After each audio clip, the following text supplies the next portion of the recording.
Welcome to Grant's Rock Warehouse, and tonight we are live and we are talking more Frank Zappa. BM Boldt is here. We are tackling Studio 10 from 1978 and Sleep Dirt from 1979. Grant is changing the world one track at a time on Grant's Rock Warehouse. Holy crap, Mr. BM Boldt. We've got 4 people watching. This must be just a riveting topic. These albums, very riveting records, evidently. Wow. So, Byron, how It's are early. you? Good to see you. Good. It's been a while since we talked to any Zappa, it seems like. Maybe people aren't used to it, but we're doing it, ladies and gentlemen. Tonight we are talking 1978 Studio 10 and 1979's, what are we talking about? Sleep Dirt. Sleep Dirt. I was going to throw the graphic up, but then it got out of hand. Things went a little bit crazy. There it is. Sleep Dirt 1979. So, wow, we're getting almost to the 80s. We are whipping through this. And if anybody else has seen any of the other shows, we started out. How long have we been doing this, Byron? It was, I think, December. It was almost 2.5 years we've been doing this. We'll be dead by the time we get through it. And I know I've said that before. But anyway, tonight we are in 1978 and we are looking at Studio 10. This was released September 15th by Discreet Records, distributed by Warner Brothers. Peaked at 147 on the charts. Not a very good showing. It received very little promotion from Warner Brothers because don't forget, at this time, Frank Zappa was in legal disputes with Warner Brothers and his former manager, Herb Cohen. So, you know, this is kind of a questionable period. I you know, depends on how you look at it. But I think this is probably, people kind of look at this probably now and kind of look at it, well, this record really isn't so bad. I don't know. What's your thoughts on this, Byron? You got anything to add? And what do you know about this record? I really didn't. So there's these 3 albums, Studio 10, Sleep Dirt, and Orchestral Favorites, and I really wasn't a big fan of them back in the day, but I like them a lot more than I used to. You know, Frank just handed these over to Warner Brothers along with Live in New York and said, here, I'm done. I fulfilled my contract, and they did whatever they wanted with them. And there was lawsuits, like you said. And, he wanted to release Lather, and that didn't work out. So, you know, Discreet just released these, and they supplied the artwork. Frank really didn't have anything to do with any of that either, and he didn't supply them with any credits.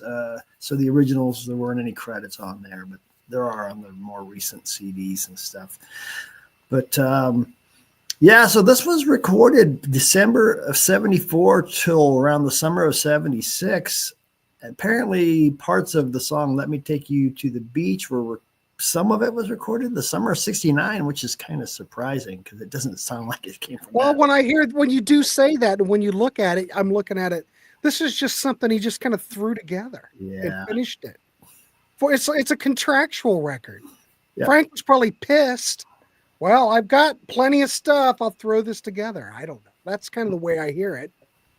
Well, it was part of his vision of Lather as well, and they wouldn't release it the way he wanted it because that was supposed to be a little bit of everything out from what I understand. But so all the tracks on here actually were on Lather.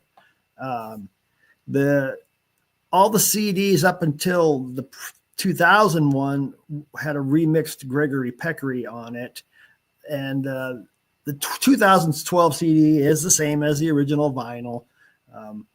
The thing is, that has a little longer version of Gregory Peccary. I'm not going to go into all that because I can't even understand it, to be honest with you. But I think they've even shuffled the track listing a little bit throughout the years, depending on which release you got. Look, a lot of people play on this album. I got the vinyl here. So here's the vinyl. And like I said, there's no credits on the original vinyl, so you never know who was on it. But a lot of people are playing on it. And to me, George Duke is kind of the secret weapon on this album. He's doing a lot of good stuff. So let's just dive into it. The first track The Adventures of Gregory Peccary. It's about 21 minutes. It's a long, sidelong epic, kind of like Billy the Mountain, but I think this is better than Billy the Mountain. But anyway, I'd say it's better than Billy the Mountain. Yes, some of this music had been performed live over the years in other bands, and it's got some classical stuff in it. It's got some jazz, some rock. Progressive. Yeah, Frank's doing the narrating, and he's doing the voice of Gregory Peccary, but they use like a variable speed oscillator to raise the pitch of his voice, probably about an octave. We've got George Duke on this track, Bruce Fowler, Tom Fowler, Chester Thompson. There aren't any other people mentioned in the credits, but there had to have been an orchestra because there's a lot of orchestration going on in this track. So this is way more musically complex than Billy the Mountain. It contains a lot of classical composing, which Billy the Mountain didn't have anything like that. This is really like about 25 short compositions that he doesn't repeat very often, where Billy the Mountain kept repeating a lot of the same themes over and over and over. We could talk about the story of Billy the Mountain if you want to talk a little bit about that. So Gregory, his name's Gregory Peccary, which is like a take on Gregory Peck. But so he's a peccary, which is a small pig, which resides between Texas and Paraguay and as far west as Catalina. And he works for Big Swifty, which is like a trendmonger company. They create trends, and he's a trendmonger or whatever. And he creates the Gregorian calendar.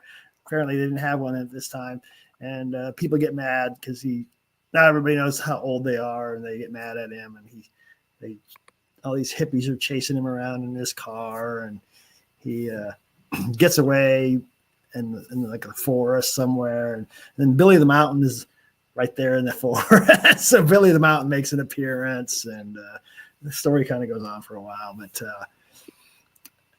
I like it. I like it too, but it's a something lot. you listen to a bunch, although I've listened to it quite a bit in the last month or so.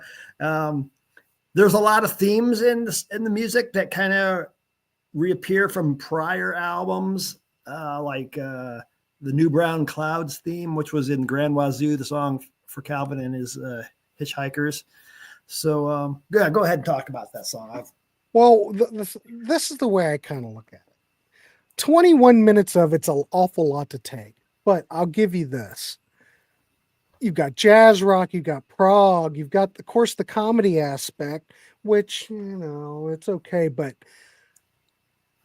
what I do like about this is that it kind of reminds me of the more earlier Mother stuff, only with kind of a modern take. In fact, this whole album kind of reminds me of like, we're only in it for the money or absolutely free, because we do get a lot of Frank doing like some kind of the storytelling thing. Yes, with a modern take, modern production, but it does kind of harken back to that, and I like it.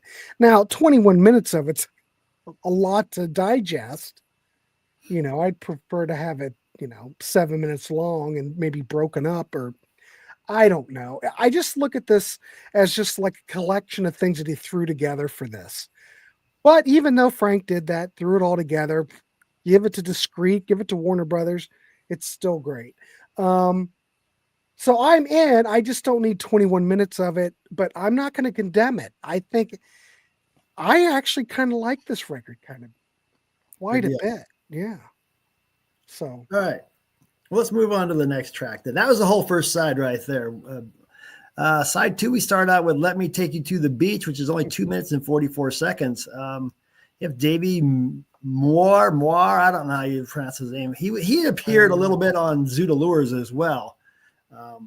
He's doing the vocals in a falsetto. He's got a real high voice. You got Eddie Jobson on keys, Max Bennett on bass, Paul Humphrey on drums, and Don Brewer on bongos. Did you know that? Don Brewer? Don Brewer. You're Don Brewer. Well, that makes sense. We're in 1978. Makes total sense that Don's there. So this was recorded probably in the 74. This was probably recorded around the time of Good Singing and Good Playing. I would have, yes, Yep. 100%. But He was a this big originally, this is the track that really originally rooted in Hot Rat sessions. So I don't know if there's correct. I don't know if there's anything left from those sessions, Yeah, re-record or what. I think I think he probably had the bass and maybe the drums, because I think Max Bennett was on Hot Rats, Mhm. and I think that was probably just some of the rhythm tracks that they had. Yeah, it's to me it's a fast 50s 60s type of pop song, but on steroids. It's got kind of you kind of makes you think of like some kind of a 60s beach party movie thing. But like I said, the falsetto vocals, and there's actually a lot of synthesizers in it, which gives it more of a 70s feel, though, as opposed to a 50s or 60s track. Well, I've noticed that on these records, this and the record that we're going to talk about, there's a lot of synths. And I don't have a problem with synths. But that's why I was saying George is kind of the big deal on this album. George is kind of a big deal. Yeah. So but I like it. 2 minutes and 44. Yep. Playful. It's cartoonish. It stems from the Hot Rat session. I'm in. Next song, revised music for guitar and low budget orchestra. What's your thoughts on that? All right, this one clocks in at 7:36, and so we've got George Duke again, Tom Fowler, Chester Thompson, Bruce Fowler, and some orchestra. Mm-hmm. I believe that this was recorded, I believe, at the same time as the Orchestral Favorites album material. So I think it's all the same musicians from that. That's an all small orchestra album, basically. Which will be in another episode or two down the road. But anyway, so this was, for the most part, composed in the late 60s around the Lumpy Gravy period. And the first appearance of this music is on this album here, John Luke Ponty's King Kong. Of course. I'll bring that out here. Look at you. Yeah. This is called on here Music for Electric Violin and Low Budget Orchestra. So it just features violin instead of guitar. So anyway, so, it starts out with some jazzy acoustic guitar and then some piano, synths and drum section. The orchestra joins in at about the 1:45 mark, and that goes on till about the 4.5 minute mark.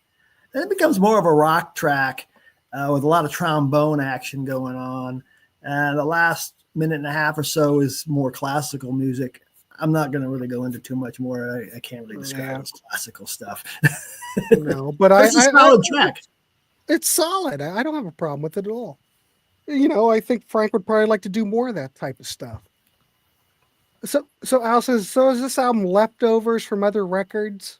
Well, it's odd. How you look at it. It's just stuff that he was he would work on a lot of stuff, and some of it would get shelved for a while. So I'd say some of it is leftovers. Other stuff, it's still, he had a project in mind, and some of this would, like I said, I think he had the Orchestral Favorites album in mind, but then he had an extra track that wouldn't fit on there, maybe like this, and so he stuck it on here. So in this case, this one's probably a leftover track. Yeah, go ahead. It's a contractual obligation. He was just throwing this stuff out to him because he was pissed. A lot of 100% Memphis Lonnie. Yes. All right, so I think that's a great track. I like the orchestration. I have nothing against it. I like it. Yeah. There's nothing on here so far that is like nah. Because sometimes you're like, nah, that I don't want it. No. RDNZL, right? Jazz rock instrumental. Thoughts on that? Yeah, I always called it redunzel, and I think there was somewhere Warner Brothers called it redunzel, or they spelled it with some vowels in it. But anyway, 8 minutes and 12 seconds. You got George again, Jim Birdleg's Yeoman though on bass. Chester Thompson and Ruth Underwood here. To me, this is the highlight of the album. This was written in 1972 and actually got played live quite a bit over the years. This was multiple versions of this on different releases and some bootlegs too. This track really features George and Ruth. And it starts with this really cool, heavy synth and marimba section for the first minute or so. It's just wonderful. And then it starts to get jazzy. And then it leads into this long guitar solo by Frank, which is really good. And then after that, it's going to slow down for a little while, but then it picks up again. And then it breaks into this real fast piano section, almost like, I don't know, you got a adjective for me. It's kind of a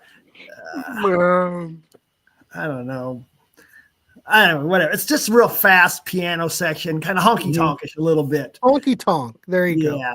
And then and George has got a really good piano solo in it.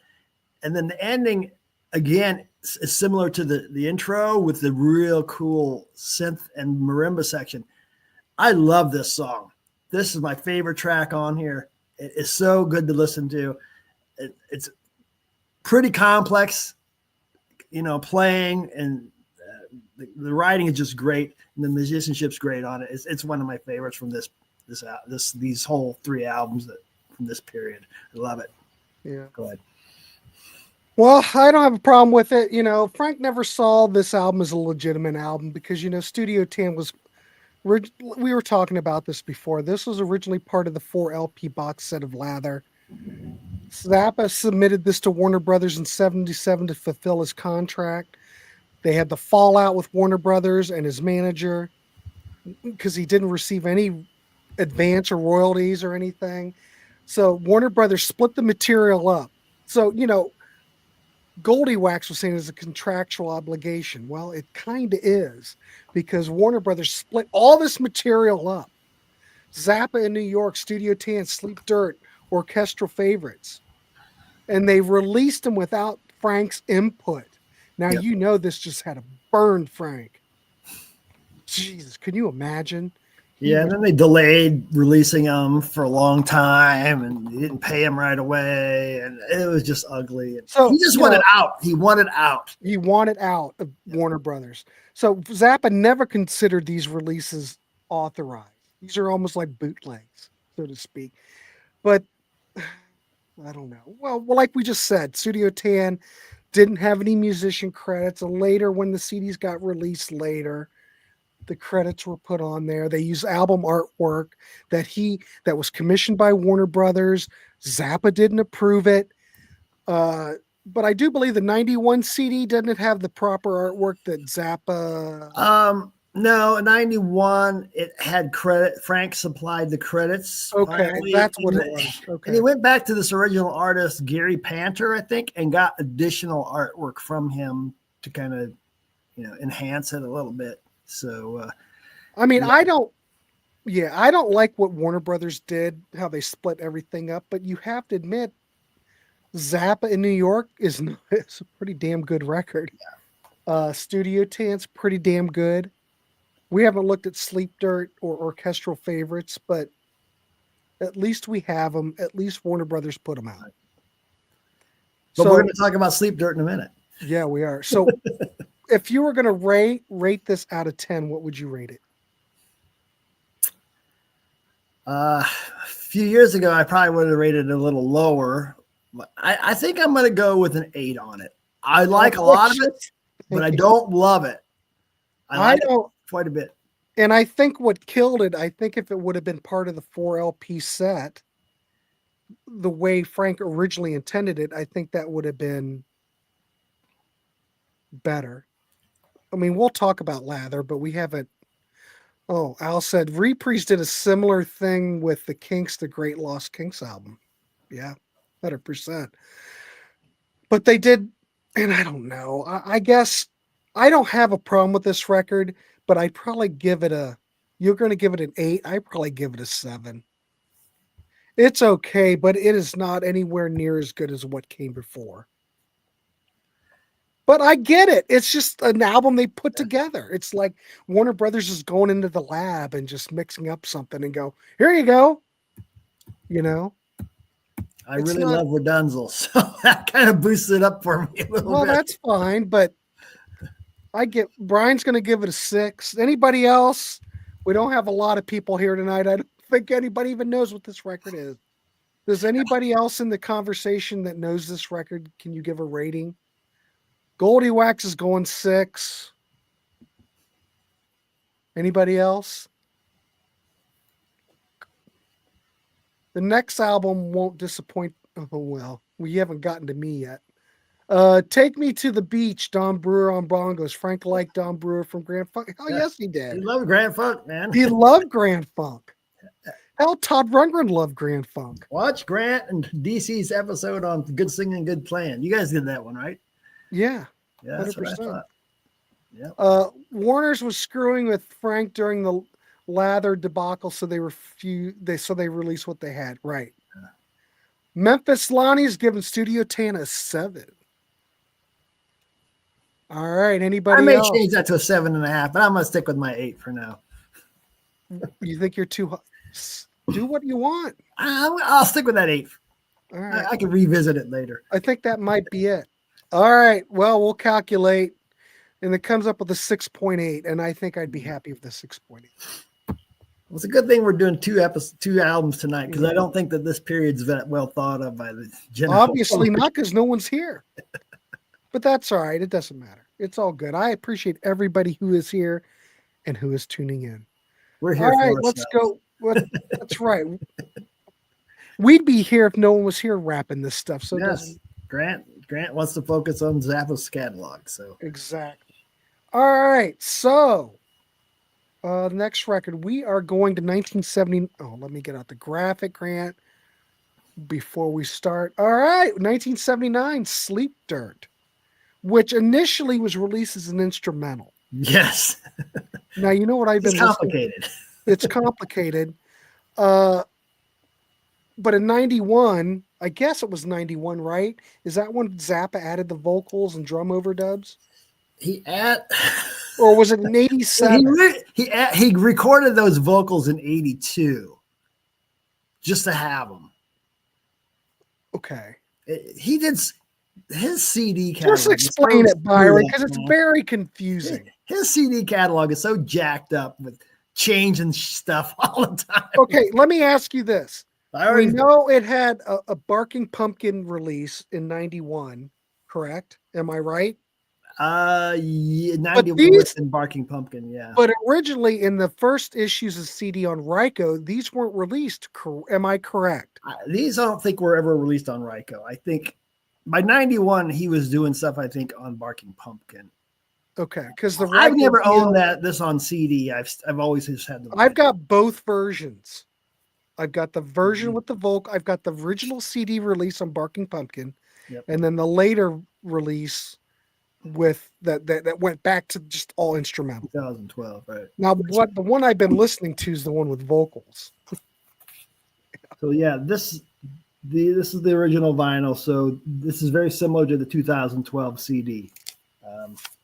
I'm sure in my notes I can explain the differences because I have all that written down here. This is complicated. So to update everybody, remember, so the last album was released with no credits. It was unauthorized by Frank. We've got the same situation here. Yep. But Frank did correct it, and he did include credits to the later releases. This is kind of like I guess it depends upon which version of this record you like, because there's multiple versions of it. I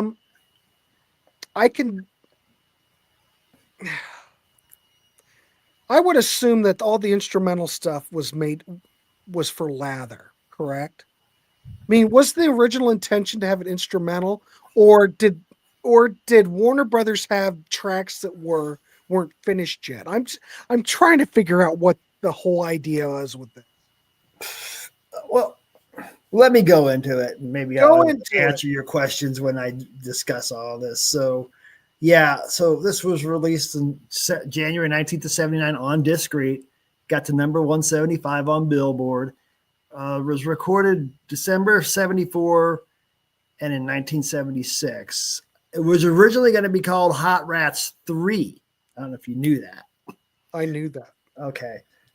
So some of these tracks were written in 1972 for a musical called Hunchin' Toot. Okay. Remember that. Hunchin' Toot. I'll remember. Now, the original vinyl and the 2012 CD is all instrumental, like we've discussed. All other CDs have vocals on 3 tracks that were going to be for the musical Hunchin' Toot. And those were recorded in 1982 by Thana Harris. Frank said that he couldn't, back when he was recording these in like 74, 75, 76, he didn't have a vocalist that he liked. But then he just found this Thana Harris. So the album was already out by then. It came out in 79. But he's like, well, I want some vocals on these, so I'm going to record them for posterity's sake or whatever. Well, then he ended up putting them out. So all right. So Thana's character in the Hunchin' Toot musical is called Drachma, Queen of Cosmic Greed. And Hunchin' Toot is like an alien monster spider that she's in love with. So they're both must be aliens from some other planet. So we'll get to more of that as we talk about some of the songs. Now, to make things more complicated, Chad Wackerman recorded new drums on some of these songs. And then there's 2 versions of Egyptian Strut. So the very first CD has the original Egyptian Strut that was similar to the album, I guess. Later CDs have a remix. Okay. Mm-hmm. Now, if you have the old Lathers, both of those versions of Egyptian Strut are on that. I think they took the bonus tracks off later Lathers. I don't know for that. We're going to talk about Lather down the road here, not too long. Next couple episodes, maybe. Okay. All these tracks on this album are on Lather, but they're in different edits, except for the song Sleep Dirt. Okay. Everybody understand what I just described? God, dang, I don't know how we can keep track of this shit. You can go back and rewatch it later if you're all confused by all this. So go ahead, Grant. Whatever you got to ask me now at this point. Okay. Just to briefly touch on Lather. Just briefly. Yeah. Ryko did eventually put that out in 1996 as a 3 CD set. Yes. Okay, we're talking 96. I have not heard that yet. You've heard most of it. I've heard most of it, but what did Frank use on that? All the instrumental versions. Okay, that was my question. Okay. So let's start talking about some of the tracks here. And let's start with the first track, Filthy Habits, which is about 7.5 minutes. This features Frank, Dave Parlato on bass, and Terry Bozzio on drums. So it's just kind of like a power trio. This was recorded during the Zoodalure sessions. Grant likes that album. Oh, I love Zoodalures. This track, it's slow and dark with an Eastern feel, I think. A lengthy guitar solo with a little bit of electronic piano here and there. And to me, it has a little bit of a feel like Torture Never Stops. And it's kind of, like I said, it's dark and kind of heavy. A lot of guitar playing on this track. And Frank is doing he's using some reverse reverb, it sounds like. And he's got a lot of controlled feedback in the track. And it's a really good tune, I think. So go ahead. I dig it. And you mentioned Terry Bozzio, and oh my God, he just sticks out. You can hear his drumming, and you know 100% it's Terry Bozzio. You can hear those Remo rototoms just ringing out. I love it. So I'm good with this so far. Great. Look, it's Psycho's plot. Psycho, what is going on? Nice to see you. Gary Joyce is here. Evidently, see Tranquility let out. I'm guessing. I'm just guessing. I think he was over watching Contrarians earlier. Well, was he? I don't know. Contrarians has been over. Yeah, I know. Okay, right, keep going. Keep going. All right, so the next 4 tracks feature Frank, George Duke, Chester Thompson, and Ruth Underwood. So kind of a throwback to the earlier Mothers band. And then the next three tracks, so tracks 2, 3, and 4 have Chad Wackerman on drums on the original CDs. So Frank re-recorded the drums for some reason. So if you have the original vinyl of the 2012 CD, you will not hear Chad Wackerman's drums on the next three tracks. Okay. You will be hearing Chester Thompson. All right. So. Well, I wonder why we used Chad and we got rid of Chester. I know this is a stupid question. He said back when he re-recorded, we're only in it for the money and all that they didn't have the drum tracks were ruined or something. That was bullshit. Well, maybe the original. God, I don't know. See that. I don't think he likes the way. I don't think he liked the production of it, and he wanted to rewrite history. Did they have original drum tracks back in those days, separate from everything else? No, I doubt it. Right? They didn't have all the tracks. Well, I don't know. We're talking 1967. Was that probably? I mean, here in the States, we probably had an 8-track recorder by that time. The Beatles were using 4-track, but here I'm pretty sure we had 8 tracks. It's probably an 8-track. But the drums would have been on one track. Yeah, okay, whatever. But anyway, some reason he re-recorded some drums with Chad for these next 3 tracks. If you have the original CD. So anyway, this track is called Flambe, and it's 5 minutes and features also Patrick O'Hearn on stand-up bass. Okay, there's 2 versions, like we were talking about. There's 2 versions. There's one version that's instrumental and one with Thana Harris on vocals. Basically, the music is the exact same. It's just there's vocals or they're not vocals. And this is a lounge piano track, really, with bass, drums, and marimba. Very nice piano playing by George. Of course, you may have new drums by Chad, like we had said. The lyrics are about Thana or whatever, Drachma is her character name's love for Hunchintoot. And she's singing it kind of in a sultry style. But I'll be honest, the lyrics, the melody of the lyrics follow the notes on the instrumental. So she's basically just singing the same melody that they're playing on the instrumental stuff and all the tracks that she's singing. It just follows that melody. It's not like she's doing something different than the music. So anyway, yeah, I think it's a pretty good song, though. Both versions, I like them both.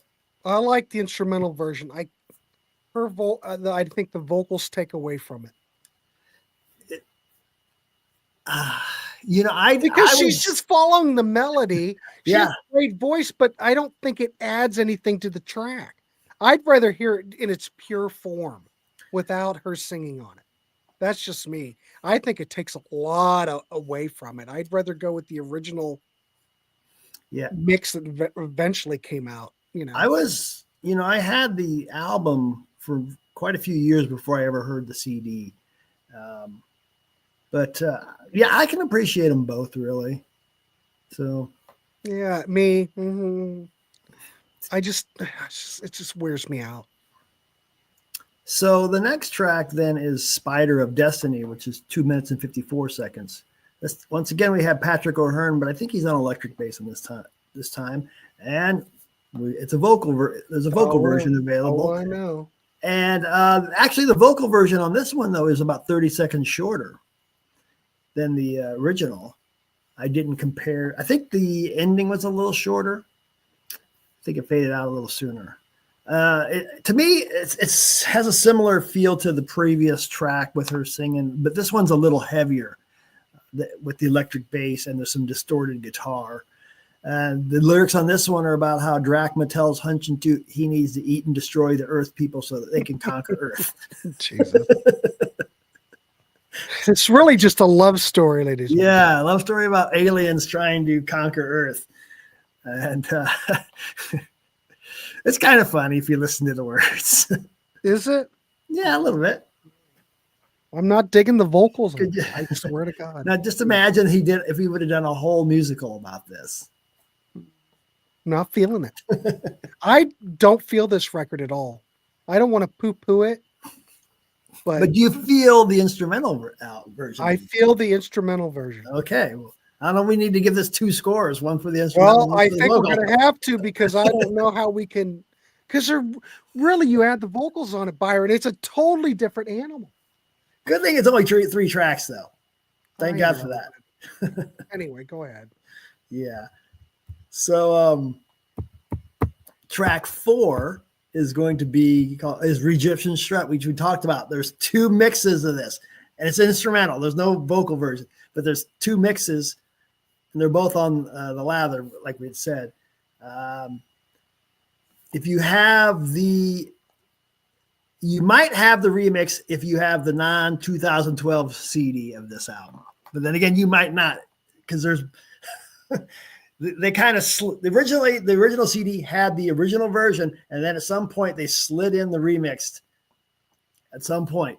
And so, but this track, we've got Bird Legs Yeoman on bass again, and Bruce Fowler is playing various brass instruments. We got Chad Wackerman again on the drum remix. If you have the original CDs, I think it's a really good instrumental. It sounds like something from the Grand Wazoo period to me, which I really like that period. Yeah, because lots of horns, and then there's a lot of good marimba on here. So I think this is a real strong track. Thoughts? 100%. I agree with you. I think Grand Wazoo is what comes to mind for me. But I get Egyptian Strut. Yeah. I guess. Okay. This is so confusing. So the initial 1991 CD retained the original. Yes. But it was later changed, and both versions appear on the lather CD. Correct. I'm trying to put my head around that. So is the original, why he did all this, I have no idea, but it's so confusing. So was the original album submitted to Warner Brothers that way? Or was the lather CD that came out, what did I say, on Ryko in 96? Was that re-envisioned by Frank? No. You think it was what he the original lather CD, my understanding, was what he wanted, what he submitted. Maybe I don't know that he submitted what it was. I don't know that it was what he submitted to Warner Brothers, but it was what he wanted to release to I think it was Phonogram or Polydor. Okay, that's what it was. Now they threw in a few bonus tracks on the lather 3-disc set. One of them was this remix of Egyptian Strut, and then 1 or 2 other things. But all these remixes occurred in the 80s when he had Chad Wackerman and he's remixing stuff after these things had originally been released in the late 70s. So, well, we probably already touched about this, but I remember picking the Ryko CD of We're Only in It for the Money. Now that was my gateway drug to Frank. I heard that, and I still thought it was brilliant, Byron, because even though it had the added bass and new drums, but then when I heard the original version, then it's like, then everything fell into place, because then everything seemed to match up sound-wise. Because you listen to We're Only in It for the Money back in 85, 87, whenever that came out, and the bass and drums do not fit the sound. Yeah. Or the tonal quality of the recording at all.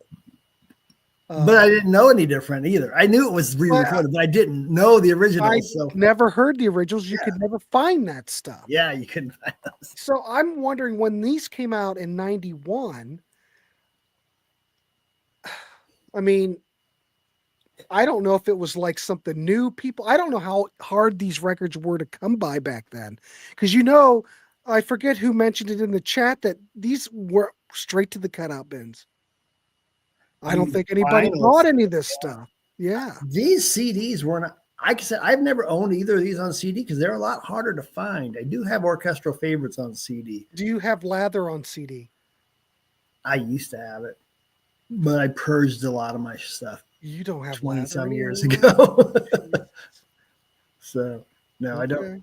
I'll pick it up again if I see it, at a garage sale or a thrift store, but that's not probably ever happening. Although I do That's not find some gonna Zappa once in a while. Well, I'm just curious what which Lather seat. I know we're talking Lather, but how can you not talk Lather when you're talking about these records? Because they're all related. I'm not exactly sure what version of Lather is considered. I mean, did it come out in 2012 with the reissue campaign? I'm assuming it did. I don't know. We'll talk about most of that though when we get to. But these all came out in 2012 on the reissue campaign, correct? Yes, correct.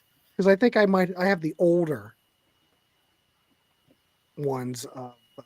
Whatever. It's so complicated. I'm still trying to grab my head around it. Anyway, I don't even know what I was talking about. Let's move on to the next. I'm so confused. We're going to talk Time is Money. Talk about it. And we haven't talked about Time is Money yet. Okay, so this is the fifth track. So this one does not have Chad Wackerman on overdub drums, although I've read things saying that he did play on this track, but I've read things that say no, he didn't play on this track. And if you listen to it, it doesn't sound like him. Okay, this is another Thana Harris track. To me, this one's really kind of Zappa-esque because it's really kind of strange and complex composition. The lyrics, again, kind of follow the melodies of the music pretty much. And in this one, the lyrics are saying, Drachma's telling the people of Earth how she's going to basically control them and then just deal with it kind of thing. So I think it's pretty good. It's pretty short though, but yeah, it's solid. And the instrumental is good. I think Grant will say he'll like the instrumental. I like the instrumental. I don't have a problem with it at all. I like it. I like it quite a bit. All right.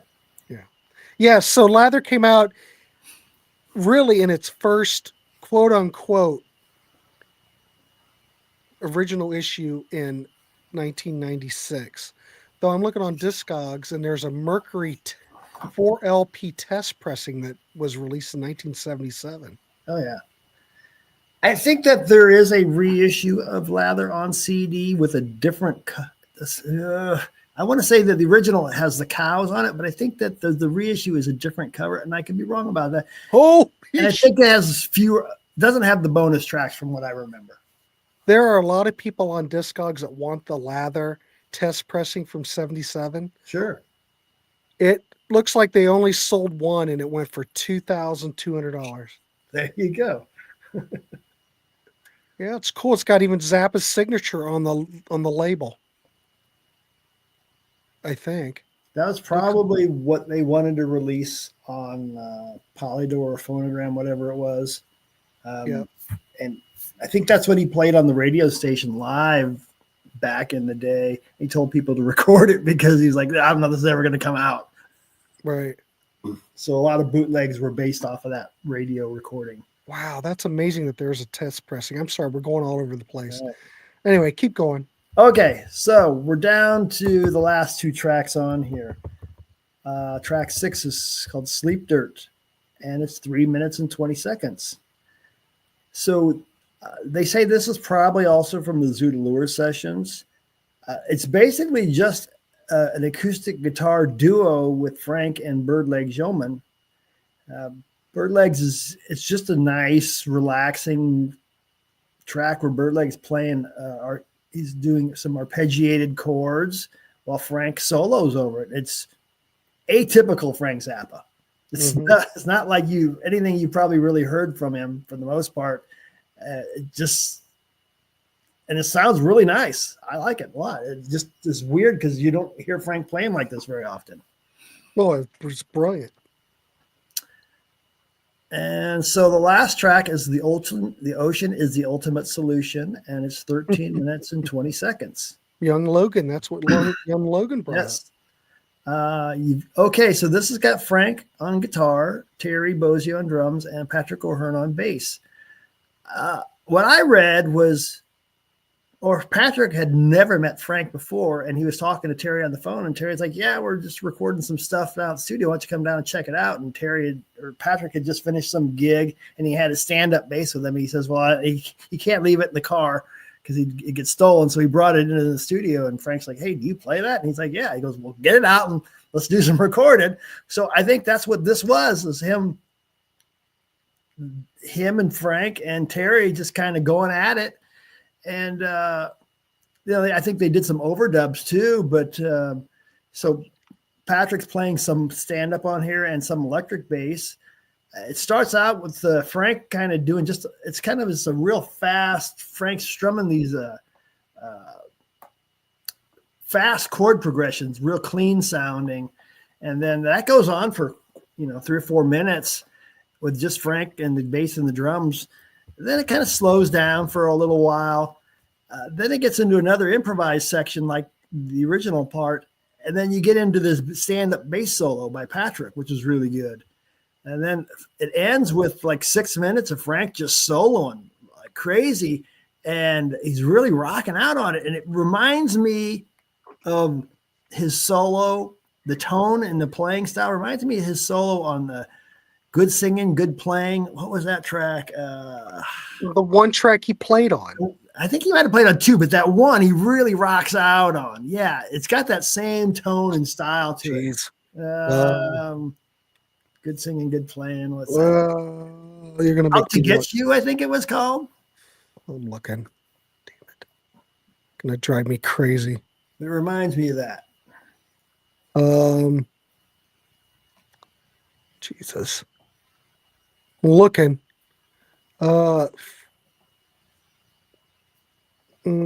Okay. Oh shit! It doesn't say. I think it's Out to Get You. Oh wait a minute! Out to Get You, Guitars Frank. Yep. It reminds me of that style of playing and that same tone that he's got going there. Real aggressive, real rocking. Mm-hmm. But I really like this track. I mean, it's a little long probably, but the last half is great when Frank's just soloing away. So, yeah, that Good Singing and Good Playing is one of those records that initially when I played it, I was going, eh. But as I kept playing it and prepping for the episode, it actually, when we ranked it and we took we polled everybody, it actually fared very well. I think it got like an 8 out of 10. Well, I'll have to go back and watch that. It's like one of my more favorite Grand Funk records. I think Frank produced, I know we're on a tangent, but I don't give a shit. Frank producing, I think Frank brought a lot to Grand Funk, just like when Todd Rundgren worked with them. If you haven't heard, or XTC, if you haven't heard Good Singing, Good Playing, do yourself a favor and see what Frank did with them. I think it's a really good Grand Funk record. I will say that. So anyway, that's this Sleep Dirt album. So well, I don't know, Ernesto. I don't know when BM's going on vacation. He goes about every couple months. I haven't been on a vacation in a while. We don't have anything planned at the moment either. So too much going on at home right now. There you go. Good Singing, Good Playing is a killer A-side. It's good. Yes. I like that record. Good album. Good record. When we have a next listening party on, I'm going to play some of it. Good deal. Well, the first listening party I'm just going to do because I am so in withdrawal. So the first one will be on the 17th of May. And then we're going to start having more guests. But I just have to do a solo show. I was talking with the missus, and last year she suggested we do that our birthday party. Yes. And she said we should do that as an annual thing. Well, we can do that. So let's mark that one down around our birthdays. All right. Well, I'm so looking forward to that birthday. Yeah. So what do you give this one? What would I give? Which version? Well, I don't like score them the same, but you can give me. I'm not. All right. I don't know how we should poll everybody. Let's just not break it down. Let's just keep it. I'll do a split between the vocal version and instrumental version. You can average them if you want. I'm going to average it. the vocal version, I would bring it down a couple of notches because I just can't get into it. I tried, but there's just too much vocals. I would probably give it a. I can't really give anything that. I guess I'd give it a 6, and I would give it an 8 for the non-vocal version, because still these aren't real. They are real albums, but they're not real albums. So I'm giving you a 7. You're going 7? No, I'm giving you a 7 since you gave it a 6 and an 8. I'll give it a 7. What are you gonna? I'm gonna go 7.5. I don't like it quite as much as the previous album. Yeah, I don't either. But I still All like right, it. everybody in the chat, whoever's here, we have 24 people. How would you rate this out of 10 so we can tally it up? Memphis Lonnie's going to go with a 7. All right. See, I think everybody's going to go with probably a 7, I bet. Anybody else that knows Nobody this else has heard record? it. I mean, it must be one of those records that Nathan's going to give it an 8. All right. Thanks, Nathan. All right, Nathan. Ooh. Goldie Wax is going to give it a 5. Goldie Wax, not a fan. I get it. I totally get that. It's just not. It's just. There's just maybe he only knows the or he or she only knows the vocal version. Then. Yeah, Goldie Wax. Which version are you familiar with? I'm just curious. Anybody else? Can you rate this? God, this is like the Zappa show no one watched. It's all bad. We don't care. Technically, I think the next release is Shake Your Booty, so we'll probably do that next time. Okay. And then Orchestral Favorites technically came out after that, so we'll do that. And what are we going to do? Lather. We'll throw Lather in with that because we've already covered most of Lather, but there's there's some things on there that we have not discussed though that we will want to discuss. So we will do that at the same time. Shake Your Booty, I've got that. And what did you say the one after that? Orchestral Favorites. I don't know if I've got that. I don't think I've got that. Do you have Lather? No, you don't. No. It's so hard to find that now. Well, should I just get Lather and discuss it from Lather? This is my exploration too at this point. No, Orchestral Favorites is probably easier to get than Lather at this. Well, price wise, but I don't know. Well, we like Zappa in New York quite a bit. All right, Goldie Wax is the vocal one. Yeah, I get it. You know, if you had Lather, you probably wouldn't need any of these.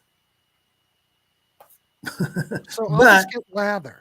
But you know there's some you don't get the vocals on Lather from this album, but you didn't like them anyway. So. I don't like. Well, I've already got one without it. Yeah. So yeah. Memphis Lonnie coming in for the win. Shake Your Booty is my favorite Zappa album. Yeah, we'll do that one next. Ernesto cannot rate it because he hasn't heard it, but he does have the 8-track. He's like you. He doesn't listen to anything he owns. I've got a lot of stuff to listen to. I know. I listened to this. Have you seen this? Yeah, you got a bunch of stuff I've never seen. This is The Residents. Oh, yeah. I'm surprised I'd never listened to them. I was watching that episode the other day. It's like, I should probably check these guys out. Although they're weird, man. Oh, it's weird as shit. But Al, you should maybe grab Lather if you've never heard any of these. Because if you have Lather, you have most of this, but you don't have everything. But it could be variations, though. Yeah. If I'm you're hardcore, you need to have them all. But I'd rather Eskimo is weird, 100%. Eskimo is odd, and this is very odd. This is early. This is the Third Reich CD. This it's just nuts. Yeah, I watched a couple of videos on YouTube of those guys. I'm like, these guys are out there, man. Brian it's really out there. Joe's Garage gets a thumbs up from Brian. Go to a Dancing Fool radio hit here in Holland. Yeah. BM Boldt is in a league of his own. I know. You know what, Ernesto? I'm surprised he came down here to slum on my channel.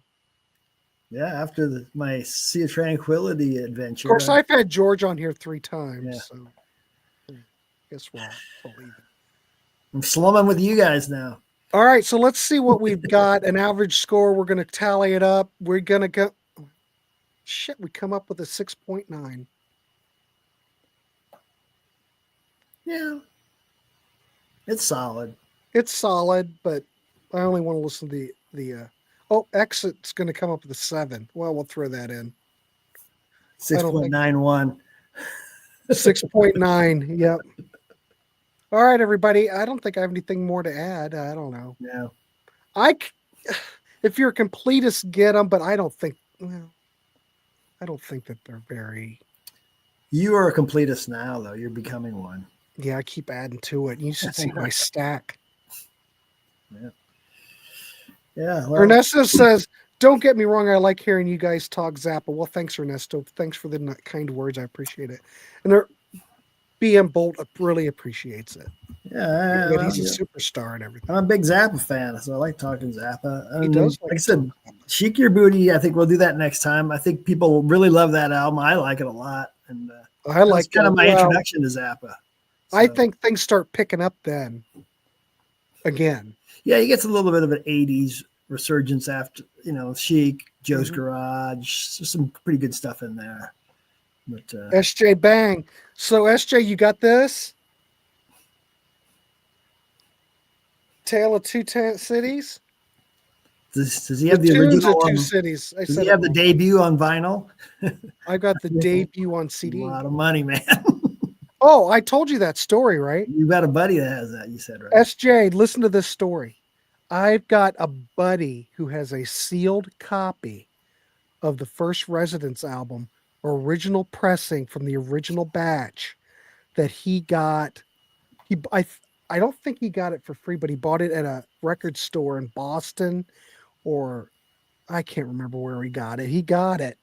I've seen it. It is definitely the first press, and it's sealed. How much you think that would be? $5,000. I think. Yeah, but a sealed copy. Yeah. Of the first debut. Meet the Residents. So let's see. I'm just looking because I think they only pressed like 500, and it was in mono. I'm looking right now. Here we go. See if there's any up. Well, there's 4 copies up here. 150, 550, 700, and 1,500. Mega. Okay, here we go. This is in Japan, though. It says mega rare first U.S. press super vinyl. Considering its age, it is in relatively good condition. Great sheen, blah blah blah, but it's not sealed. None of them are sealed, but he's got. Like I said, I saw it. Jesus. Sealed. That adds a lot. Well, especially the First Residence album. Jiminy Christmas. I'm looking at it right now. Yep, that's it. But I don't know. Anyway, Byron, do you have anything else coming up on Sea Tranquility or on my channel or anything?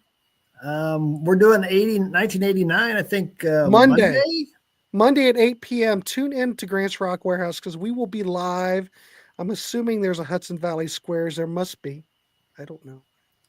But we will be going live at 8. We have a whole panel planned. We will be looking at our favorite tracks from 1989. I got a question. Go ahead. For the last 3 or 4 weeks, there have not been Hudson Valley Squares or in the prog seats. What's going on with that? I don't know. That's Pete. Yeah, I keep waiting and nothing shows up on those nights. So it's been 3-4 weeks on some of those. SJ, you got a sealed Meet the Residents? Just wondering. And I also got the CD they did a reissue because they did that demo for Warner Brothers. And they sent it to them. They put that out on CD too. I got a copy of that. I don't know. Schnee says get all the Residents stuff up until like 1985 or 84. That's what he says. Never heard them other than a couple nights ago.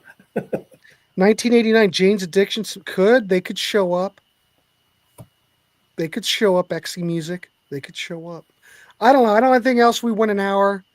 I have Eskimo on white vinyl. Nice. Is that a reissue? I don't know. Don't forget the Residents put out a lot of shit. I don't mean shit, but they put out a lot of different reissues. They've been on CD. Wait a minute, SOT. Okay, wait a minute. Gary Joyce. All right. So on Monday, there's Hudson Valley Squares, Gary. Gary knows everything. But like 9 p.m. Yeah, Memphis Lonnie was saying there was some scheduling issues recently, it sounds like, and that's why there haven't been anything lately.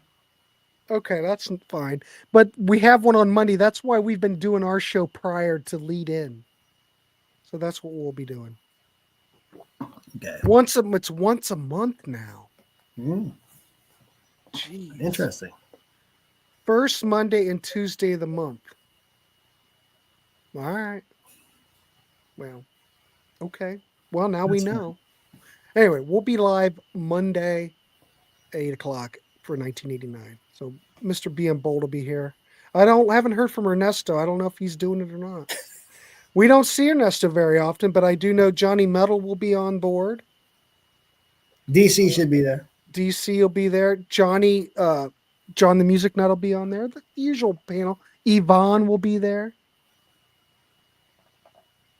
So, anyway. All right, we'll let you go. We don't have anything more to add. Everybody, thanks for tuning in. Please leave a like. Not sealed, just old. I get it. I understand. So, Goldie Wax, 3 a.m. right here. All right, Goldie Wax. I like it. All right, so please subscribe if you haven't. We'll see you on the next show. There is something tomorrow. Schnee and I will be live at 8 p.m. here. We are doing episode 2 in our Residence series. So we'll be looking at this record. More Residence tomorrow night. So we'll see everybody. Keep it clean. And Byron, anything you want to add? No, I'm good. All right, we'll see everybody. Have a good one.